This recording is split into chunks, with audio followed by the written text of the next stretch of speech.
第一次是什么时候受的伤来着？22年，我弟弟家里面买了个二手车，它里面弄的打火机，好几个人，他玩火，车着了，别人抛出来了，他没抛出来，他那时候还小，3岁吧。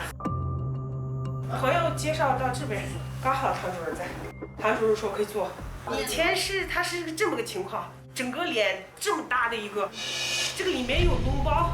我们做了以后，他现在小了，现在就这么点儿。以前耳朵没有那么明显，现在耳朵就有形状了。我们要弄的是就这块疤痕嘛。他9月份上课嘛，我们想彻底处理。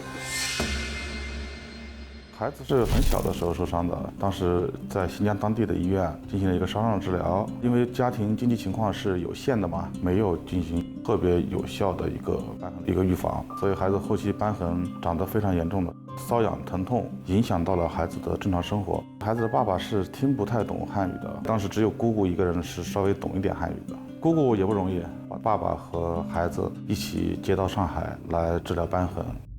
我试一下，宝贝儿。宝贝儿，哎，握个手呗。好久没抱过你了，你长胖了没有？第一次啊，长得有我胖了吗？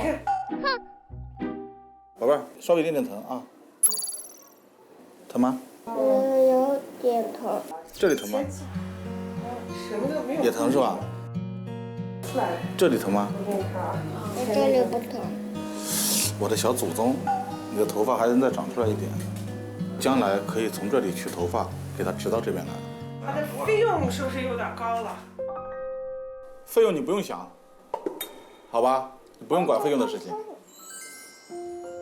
我今天就是你听我说，你1年来一次，我可以给你找到基金支持。我们主要是为了把大部分问题解决掉嘛。最主要是啊，你不要去想钱的事儿。我知道你是借着钱来的，自己家里生活不好过。你放心，好吧？这回不去想这个事儿，好不好？我们要孩子们好一点。你为什么这么看不得别人借钱治病呢？因为我父亲死的时候没钱看病啊。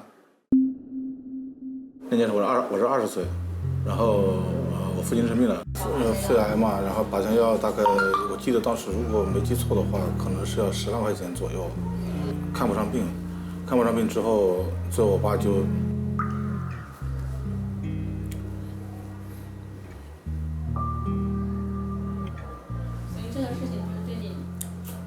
刺激非常大，就是见不得别人看病没钱，